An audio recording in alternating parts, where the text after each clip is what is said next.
Hello students, नमस्कार विद्यार्थी मित्रांनो.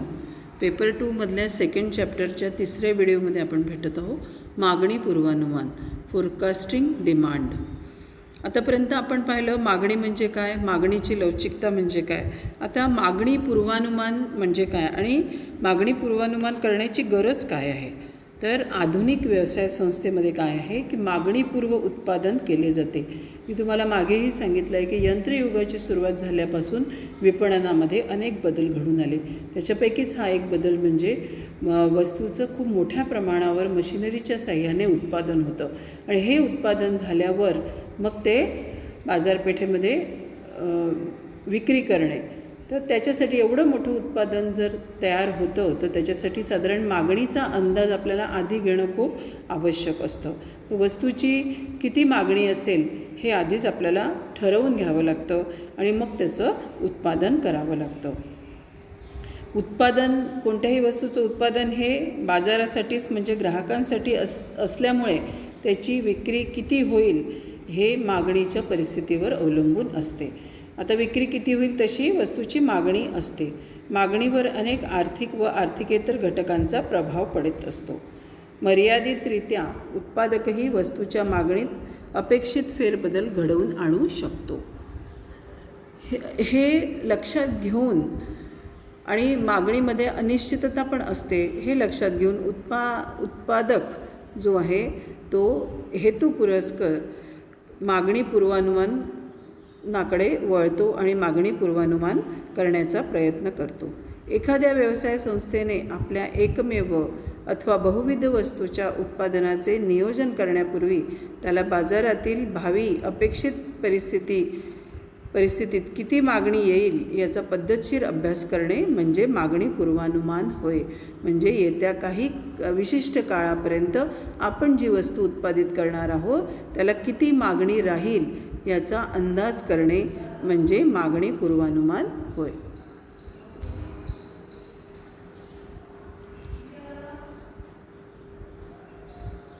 मागणी पूर्वानुमानाचे प्रकार आपण पाहू.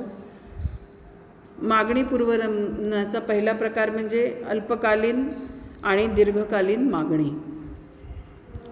आता अल्पकाळ म्हणजे काय, तर अल्पकाळ म्हणजे एका वर्षापर्यंतचा कालावधी आणि दीर्घकाळ म्हणजे त्याच्यापेक्षा जास्त असा कालावधी. तर अशा कालावधीमध्ये वस्तूची मागणी किती राहील याचा अंदाज करणे हे आपण सांख्यिकी स्टॅटिस्टिकल मेथड वापरूनही ही काढू शकतो. म्हणजे एक्झॅक्ट आकडा आपल्याला समजतो.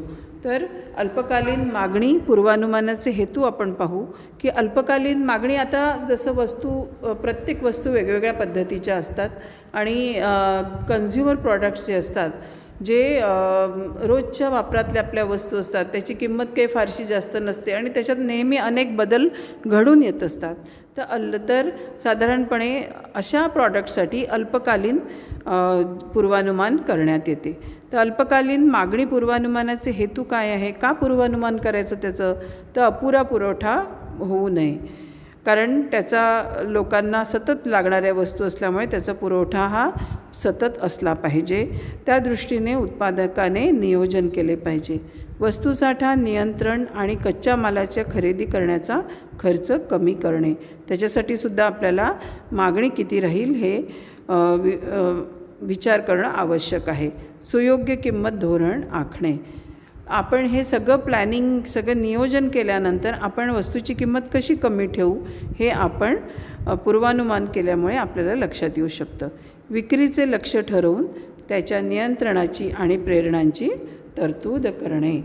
अल्पकालीन वित्तीय गरजांचा अंदाज घेणे आणि पुरेशा वित्तपुरवठ्याची व्यवस्था करणे. कारण हे अल्पकालीन पूर्वानुमान असल्यामुळे त्या अल्पकाळामध्ये 1 महिना 2 महिना 3 महिने 6 महिने तर किती खर्च येईल या सगळ्याचा अंदाज आपल्याला अल्पकालीन पूर्वानुमानामुळे येऊ शकतो. आता पाहू आपण दीर्घकालीन पूर्वानुमान पद्धती. दीर्घकालीन म्हणजे मी तुम्हाला सांगितलं 1 वर्ष किंवा त्याच्यापेक्षा जास्त. तर दीर्घकालीन पूर्वानुमान साधारणपणे अशा वस्तू असतात इंडस्ट्रीयल गुड्स, मशिनरी की ज्याचं मागणी ही वर्षानुवर्ष राहू शकते. म्हणजे 1 वर्षापेक्षा जास्त, कारण त्या वस्तूची किंमतही जास्त असते आणि मागणी दीर्घकाळ टिकते.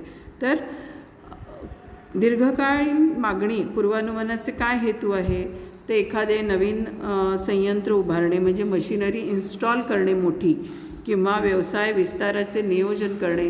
एखादा उत्पादक असतो तो आपल्या व्यवसायाचा विस्तार करतो, एक्सपान्शन करतो. नंतर उत्पादन पातळीचा विस्तार म्हणजे अचानक नवीन टेक्नॉलॉजी वापरून उत्पादन पातळीमध्ये बदल केले, जास्त केलं. नंतर बहुविध वस्तूचे उत्पादन म्हणजे एक वस्तू आहे पण आता अजून जास्त वस्तूंचे उत्पादन करायची उत्पादकाची इच्छा असते.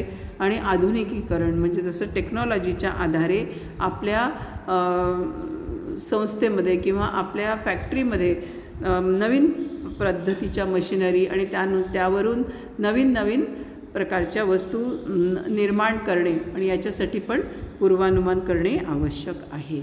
आता पुढचं आहे भावी काळात मागणी किती राहील याचा आधीच विचार करून त्याप्रमाणे नियोजन करणे. त्याप्रमाणे पैशाचे वित्ताचे नियोजन करणे. नंतर व्यवसायाच्या दीर्घकालीन नियोजनात पुरेसा आणि कुशल प्रशिक्षित मनुष्यबळ किती लागेल याची तरतूद करणे. हे आपण दीर्घकालीन पूर्वानुमान केल्याने आपल्याला लक्षात येऊ शकतं. आता पहिलं जे आहे प्रकार तो आहे अल्पकालीन आणि दीर्घकालीन मागणी झाली. दुसरं आहे प्रस्थापित आणि नव्या उत्पादनाची मागणी. आता प्रस्थापित म्हणजे काय, तर बाजारामध्ये पूर्णपणे रुळलेलं प्रॉडक्ट की लोकांची त्याला बरीच मागणी आहे, लोकांना त्याची गुणवत्ता आवडलेली आहे आणि त्याची उपयोगिता पटलेली आहे आणि त्याची मागणी एक निश्चित याच्यापर्यंत आलेली आहे, त्याच्याबद्दल ग्राहकांचे मत हे निश्चित झालेले आहे.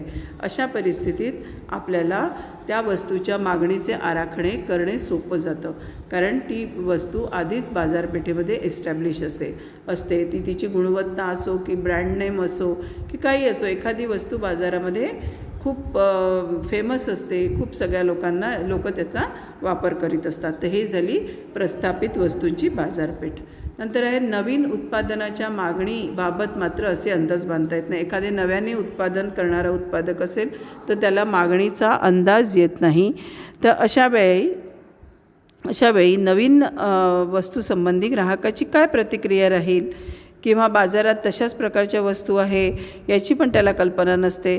तर हे सगळी मागणी निर्धारित करण्यासाठी, नवीन वस्तूच्या मागणी निर्धारित करण्यासाठी पूर्वानुमान केले जाते.